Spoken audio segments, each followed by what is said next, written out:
Merry Christmas! Hello and welcome to the last episode of From the Cinema for the Semester. I'm your shiny and smiling host, Alex Dodson. After today's episode, I'll be off the air until the end of January when my last semester as a George Mason University student begins. But before I start getting emotional, let's talk about movies. I love movies, as you all very well know. So far, I've seen 90 movies that have come out this year. Since it's just the beginning of December, I know I've got quite a few more to go. And it looks like I'll beat my record from last year of 103. But I'm getting ahead of myself again. These are my picks for the best films of 2013 so far. Keep in mind that I haven't seen any of the films to come out in December yet, so this list will probably look a lot different in the next month. But without further ado, let's start with number 10. Spring Breakers. Spring Breakers came out March 22nd, and I know for a lot of people that have tried to watch Spring Breakers, it was a surprising, definitely a different take than you were probably expecting. I was surprised myself. I heartily enjoyed it. I saw a late night screening of it when it came out. Perfect atmosphere, me and my roommate at the time, and it opens up with bare breasts and dubstep music. So that could be a little off-putting from the get-go. No complaints here. Sorry, my crass audience member is coming out. I'll try and keep it, professional, my critic side. This film was directed by Harmony Korine. That's a guy. Strange name. It stars James Franco as Alien, one of the best roles of the year. James Franco plays this gangster, drug arms dealer, and he lives in Florida. He's got these crazy grills and he's got these cornrows, and basically his role in the film is getting the four ladies, Vanessa Hudgens, Ashley Benson, Rachel Corrin, and Selena Gomez, out of jail when they're doing coke at this party during spring break. And so he enlists them in his little mini army against his rival drug lord, played by the rapper Gucci Mane. And it leads to some interesting activities and hijinks for sure. One of the most notable parts of this movie is the music. Most of it was done by Skrillex, and the composer was Cliff Martinez, who was the guy who did the music for Drive, one of my favorite films of all time. And the music definitely gets you into the youth culture, and just some of the imagery and the choices of the cinematographer, very surreal, almost dreamlike for almost the entire movie. And there was actually some points where it felt like a video game when the girls were shooting people. It was just a really cool movie. Some people thought it was kind of too experimental or weird to be entertaining for a vast audience, and I can see where they're coming from. However, if you kind of sit through it and not bring any preconceptions to the film, I think you'll really enjoy yourself, and you can definitely think about how youth culture is portrayed by adults. Also, the best part of the entire movie is this montage of James Franco and the girls robbing people, set to a Britney Spears song that James Franco is playing on the piano, and it's probably one of the best scenes of the year. So for that alone, catch it on YouTube if you don't want to watch the movie. Definitely keep an eye out for Spring Breakers. Alright, next is Frozen. This came out November 27th, over Thanksgiving. This is the latest animated movie to come from Disney, and it stars Kristen Bell as Anna and Idina Menzel as Elsa the Snow Queen, with an adorable little snowman played by Josh Gad, and the hero named Kristoff, voiced by Jonathan Groff, and he's got a reindeer named Sven. Very, very cute movie. It's a lot like Tangled, if you guys saw Tangled 2 years ago. Same animation style. It's not hand-drawn, it's computer graphics. But what's really the most interesting part about this movie is the songs. Tangled only had one good song, and the rest of it was just okay. But this movie has got 3 solid songs, most notably Let It Go, sang by Idina Menzel. It's definitely a contender for Best Original Song at the Oscars this year. I'm pulling for it. It's really a great, heartwarming film. It also kind of subverts genre tropes within the Disney archives. I don't want to spoil anything, but it doesn't end how you think all Disney movies would end. So if that's what's holding you back, let that perception go. Definitely check out Frozen. Still in theaters. Very nice. If anything, take your little brothers and sisters, and I think you'll enjoy it just as much as they do. All right, next up, number 8, we've got Hunger Games: Catching Fire. This is the second in the Hunger Games trilogy, and the movie series is actually going to be 4 because they're breaking the third book into 2 movies, much like they did with Harry Potter and Twilight to, really squeeze that cash cow dry, because people will go. This came out November 22nd, the week before Thanksgiving. It's still dominating the box office currently. What's really notable about Catching Fire is I thought it was much better than the very first Hunger Games movie. I was just so. That was actually my first episode from the cinema. Last fall, I did Hunger Games. It was playing at the JC Cinema, so that's kind of funny I'm talking about it right now. Anyway, the main difference is the director. I don't remember the name of the director from the first movie because I didn't like him that much. I don't think he did that good of a job. However, Francis Lawrence is the director of Catching Fire, and thank God he is the director for Mockingjay Part 1 and Part 2, because he really kind of shot some energy and some life into Catching Fire, and not in the traditional like go sense. The first film had a lot of shaky cam that I was not a fan of. This, it's just very streamlined. He kept the world building aspects to it, and he just kind of let the characters interact with each other. Liam Hemsworth, thank God, had a bigger role as whatever his name is. I don't like him, his character. I'm Team PETA, by the way. Josh Hutcherson. He deserves to be with Katniss, played by Jennifer Lawrence. But I'm getting really off topic. About the movie, what's nice is I haven't read these books, so unlike Twilight and Harry Potter, which I both read before the movies, I don't know what's going to happen next. And it definitely ended on a exciting cliffhanger. And even if you had read the books, I know people love the movies. Very popular. Definitely go check out The Hunger Games. One of the best action-adventure movies of the year so far. Number 7, we've got Don John. And this came out September 27th. And this movie is notable because it is the writing and directorial debut of its star, Joseph Gordon-Levitt. This movie's got Scarlett Johansson, Julianne Moore, and Brie Larson and Tony Danza in it. It's a really interesting movie. It's about a guy who is addicted to porn and a girl who is addicted to romantic comedies. And when I say addicted, I mean it really kind of alters their view on sex and love in their everyday lives. And they're dating. Scarlett Johansson is the romantic comedy girl. Joseph Gordon-Levitt is the porn guy. And they're in a relationship, and they don't really mesh that well after a while, because their perceptions of the man's role and the female's role are so wildly skewed by the media that it ends in them breaking up, and that's only about halfway through the movie. I did not spoil it for you, I promise. The movie definitely takes an interesting turn towards the middle to end part that I won't ruin here.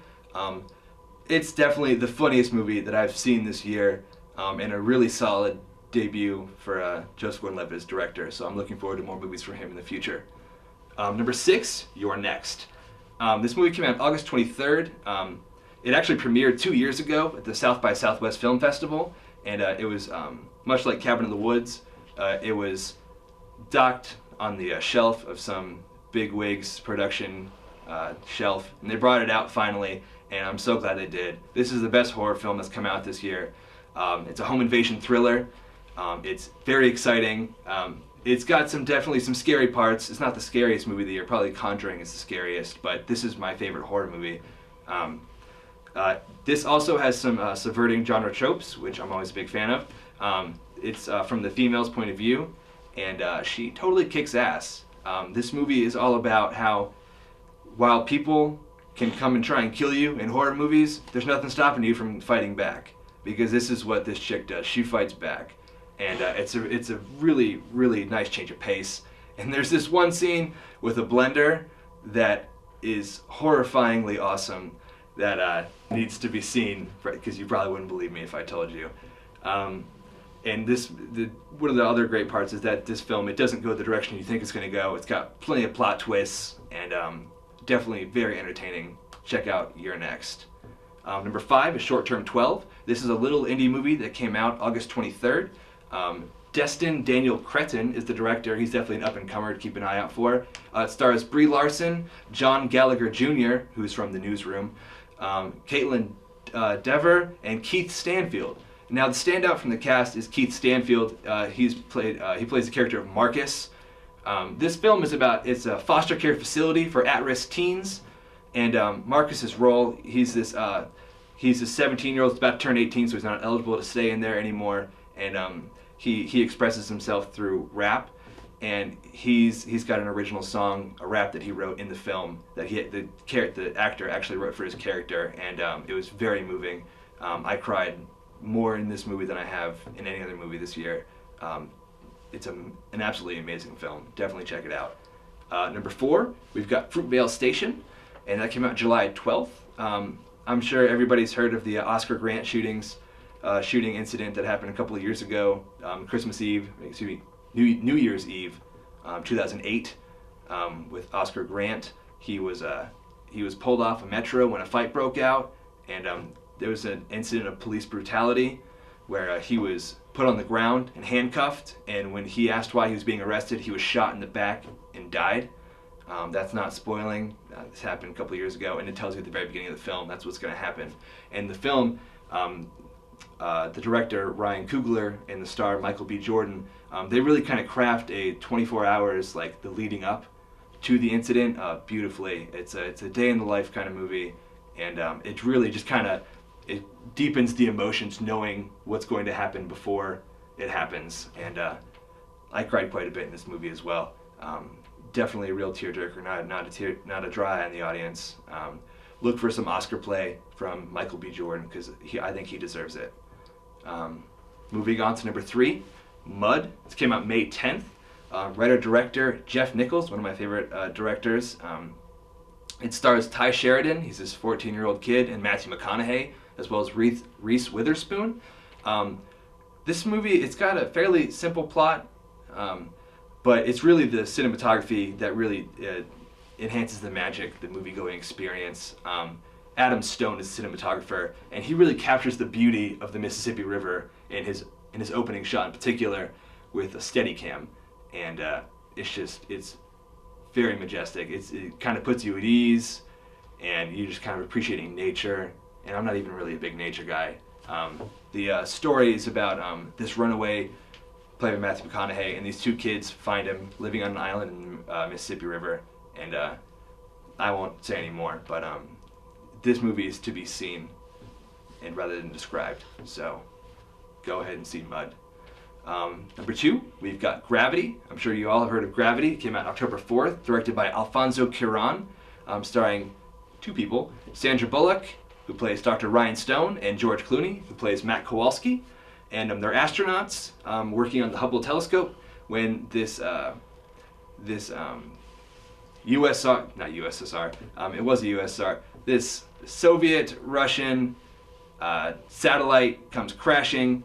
It was destroyed, and it comes crashing into their space shuttle, and it kills their whole crew that you never even meet, and it's just them floating in space, predominantly about Sandra Bullock's character. And the technology used in this film, I've never experienced a film quite like this before. It is the most technologically advanced film that has ever been made up to this point. It is the Avatar of 2013, I guess you could say. Definitely needs to be seen in 3D and IMAX. You can really feel a sense of wonder and terror at the same time, just floating through space, thinking you're gonna die. I found myself not breathing for long periods of time as I was mirroring the stress of Bullock's character. Notable, the opening scene was 13 minutes. It was an uncut tracking shot, so it's just the camera goes for 13 whole minutes, and it kind of captures the entire environment in the beginning of the attack. And it's the longest 3D shot in history as of right now, and for its technical achievements alone, it needs to be seen. It's also got quite a nice little story about overcoming isolation in your real life through your experiences in space, and it's a very nice movie, very gripping, very entertaining. And number 1 should come as no surprise to anybody. who has watched the show before. Pacific Rim. I love Pacific Rim. Came out July 12th, directed by Guillermo del Toro, and starring Charlie Hunnam, Idris Elba, Rinko Kikuchi, Charlie Day, and Ron Perlman. This is the movie where the giant robots fight the giant aliens that come out of the ocean through this interdimensional rift, and they just fight, and it's super cool. It's the most fun I think I've ever had inside a movie theater. It really is just like a full body experience, you know? Like I can't describe how I feel when I watch this movie, because it is literally indescribable. Some people, they've criticized its dumb plot or its dumb characters or whatever, but you know, when giant robots are fighting giant aliens, who cares? You know, that's like a fantasy of mine just to watch play out, and it's played out on the screen for me, courtesy of Mr. Del Toro. The monsters look really cool. The robots look believably cool, considering the movie's like 10 years from now. Maybe we'll make giant robots by then. Probably not. Hopefully there's no monsters in 10 years. But the film does offer an interesting comment on our culture as a whole. When the attacks first start in this film, they're infrequent, and there's longer gaps between them. That changes pretty dramatically towards the middle of the film when the monsters start popping out every couple minutes. It's not good. But at first, our culture, you know, like after we defeated the first monster and the second monster, and it looked like it was over, we kind of sensationalized this horrific attack, and you know, they started making action figures and making light of the horrible incidents, and then the monsters just come back. And I think that in itself is a great commentary on bad things happen. We shouldn't make light of them because it can happen again, and they do. Thankfully, we have giant robots to fix that. So overall, Pacific Rim, quality-wise, I guess Gravity is technically the best movie, but my favorite movie is most definitely Pacific Rim. So there you have it, folks. My tentative top 10 films of 2013. I hope you take some of my suggestions and check these films out if you haven't seen them yet. But be sure to go to the movies over winter break. Merry Christmas, my fans, and enjoy your vacation. You know that guy? I've never seen him before. What'd you say, boys? You got crosses in your heels. Nails, shaped like crosses. What for? Ward off evil spirits. Community meeting is now in session. Slow this down a little bit. Yeah. Y'all ain't got no rhythm, man. Mace, I love you like a brother, but I gotta say that when it come to being discreet, you're a disgrace. I mean, he think we all don't know about him and Grace on the low, undercover trying to date. I don't know what you're talking about. 5, 4, 3, 2, 1. Shots fired at Fruitvale. We just trying to get home. What is going on? What the hell is going on?